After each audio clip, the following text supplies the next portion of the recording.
Assalamualaikum warahmatullahi wabarakatuh. Jumpa lagi di channel Amin Al-Amrur. Alhamdulillahi rabbil alamin. Allahumma sholli ala Sayyidina Muhammad wa ala ali Sayyidina Muhammad. Bersyukur kepada Allah subhanahu wa ta'ala, bersalawat kepada baginda Rasul Muhammad sallallahu alaihi wasallam. Mudah-mudahan kita semua mendapatkan syafaatnya beliau fid dini wa dunya wal akhirah. Amin amin ya rabbal alamin.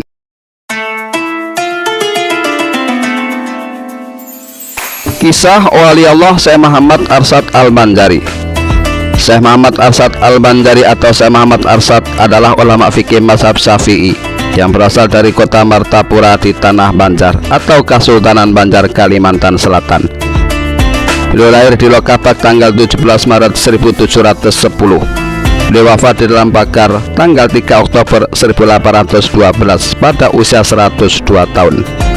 Beliau hidup di masa tahun 1122 hingga 1227 Hijriah.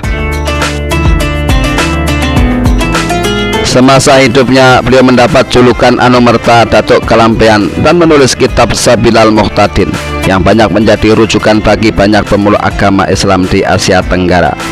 Ketika kecil, Syekh Muhammad Arsyad Al-Banjari telah menunjukkan kepandaiannya, begitu juga akhlak dan budi pekertinya yang baik dan sangat menyukai keindahan. Di antaranya kepandaiannya adalah pada seni melukis dan seni tulis. Pada suatu waktu, saat Sultan Tahlilullah sedang berkunjung ke kampung Lokapak, Sultan melihat hasil lukisan Muhammad Arsyad yang ketika itu berumur 7 tahun. Terkesan lukisan dan kepandaian yang dimilikinya, maka Sultan meminta pada orang tuanya agar Muhammad Arsyad sebaiknya tinggal di istana untuk belajar bersama dengan anak-anak dan cucu Sultan. Di istana beliau tumbuh menjadi anak yang baik, berakhlak mulia, ramah dan penurut, dan hormat kepada yang lebih tua. Seluruh penghuni istana menyayanginya dengan kasih sayang, termasuk Sultan. Sang Sultan sangat memperhatikan pendidikan Muhammad Arsyad karena Sultan mengharapkan Muhammad Arsyad kelak menjadi pemimpin yang alim. Syekh Muhammad Arsyad mendapat pendidikan penuh di istana sehingga usia mencapai 30 tahun, hingga kemudian dinikahkan dengan seorang perempuan bernama Tuan Bajut. Ketika istrinya mengandung anak yang pertama, Syekh Muhammad Arsyad berkeinginan untuk menuntut ilmu di Tanah Suci Mekah. Maka setelah mendapat restu dari Sultan, berangkatlah Syekh Muhammad Arsyad ke Tanah Suci demi mewujudkan cita-citanya. Di Tanah Suci, Syekh Muhammad Arsyad belajar kepada ulama termuka pada masa itu seperti Syekh Attaillah bin Ahmad Al-Misri, Al-Faqih Syekh Muhammad bin Sulaiman Al-Kurdi, dan Al-Arif Billah Syekh Muhammad bin Abdul Karim Al-Saman, Al-Hasani Al-Madani, dan masih banyak yang lainnya. Semasa menuntut ilmu, Syekh Muhammad Arsyad juga menjalin persahabatan dengan Syekh Abdul Somad Al-Falimbani, Syekh Abdurrahman Al-Misri Al-Jawi, dan Syekh Abdul Wahab Bukis, sehingga mereka dikenal sebagai 4 serangkai dari Tanah Jawi. Setelah lebih dari 30 tahun menuntut ilmu, timbul hasratnya untuk kembali ke kampung halaman. Namun sebelum sampai di tanah kelahirannya, Syekh Muhammad Arsyad singgah di Jakarta dan menginap di rumah salah seorang temannya waktu belajar di Mekah. Bahkan menurut kisahnya, Syekh Muhammad Arsyad Al-Banjari sempat memberikan petunjuk arah kiblat Masjid Jembatan 5 di Jakarta sebelum kembali ke Kalimantan. Pada bulan Ramadan tahun 1186 Hijriah, bertepatan dengan tahun 1772 Masehi, Syekh Muhammad Arsyad tiba di kampung halamannya di Martapura. Pusat kerajaan Banjar masa itu, Raja Banjar Sultan Tahmidullah II, menyambut kedatangannya dengan upacara adat kebesarannya. Sultan Tahlilullah telah wafat dan digantikan kemudian oleh Sultan Tahmidullah II bin Sultan Tamjidullah I, yaitu cucu Sultan Tahlilullah. Segenap rakyat mengelolokan Syekh Muhammad Arsyad sebagai seorang ulama matahari agama yang cahayanya diharapkan menyinari seluruh kerajaan Banjar. Sultan Tahmidullah yang pada ketika itu memerintah Kesultanan Banjar, menaruh perhatian tinggi terhadap perkembangan serta kemajuan agama Islam di kerajaannya. Sultan Fahmidullah II mengangkatnya sebagai mufti. Bahkan Sultan pun termasuk salah seorang muridnya. Syekh Muhammad Arsad adalah pelopor pengajaran hukum Islam di Kalimantan Selatan. Ulama-ulama yang di kemudian hari menduduki tempat-tempat penting di seluruh kerajaan Banjar, banyak yang merupakan didikan dari saurannya di desa dalam pagar. Syekh Muhammad Arsad aktif melakukan penyebaran agama Islam di Kalimantan. Kiprahnya tak hanya dalam bidang pendidikan dengan mendirikan pesantren, namun juga berdakwah dengan mengadakan pengajian baik di kalangan istana maupun masyarakat kelas bawah. Lebih dari 40 tahun Syekh Muhammad Arsad melakukan penyebaran agama Islam di daerah kelahirannya sebelum maut menjemputnya. Salah satu cerita tentang karomah Syekh Muhammad Arsad Al-Banjari terjadi ketika beliau berangkat ke Batavia untuk membetulkan arah kiblat. Syekh Muhammad Arsad membetulkan arah kiblat di Masjid Jembatan 5, Masjid Luar Batang dan Pekojan. Namun pembetulan arah kiblat itu menimbulkan kontroversi di kalangan pemuka masyarakat dan pemimpin muslim saat itu.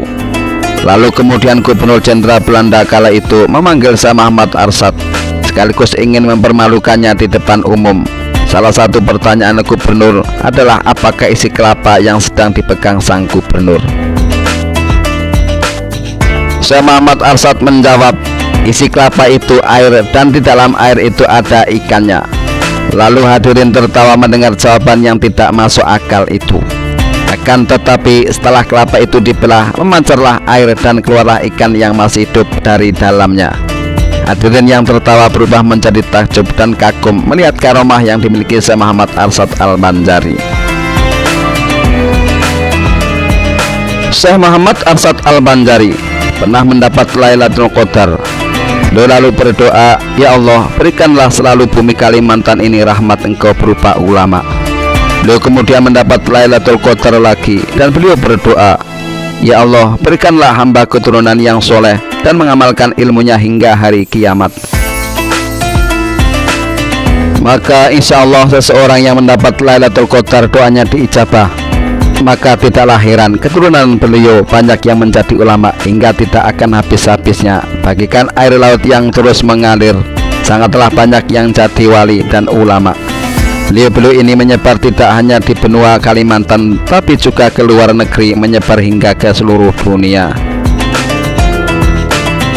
Kiai Haji Sarwani Abdan Al-Banjari atau masyhur dikenal para pencintanya, beliau sebagai guru bangil dan apa guru sekumpul Al-Alimul Al-Alamah Kiai Haji Zaini bin Abdul Ghani Al-Banjari yang sangat masyhur dikenal oleh para pencintanya sebagai guru sekumpul atau guru ijai, dan banyak lagi ulama-ulama yang lainnya, baik yang masih hidup maupun yang sudah wafat.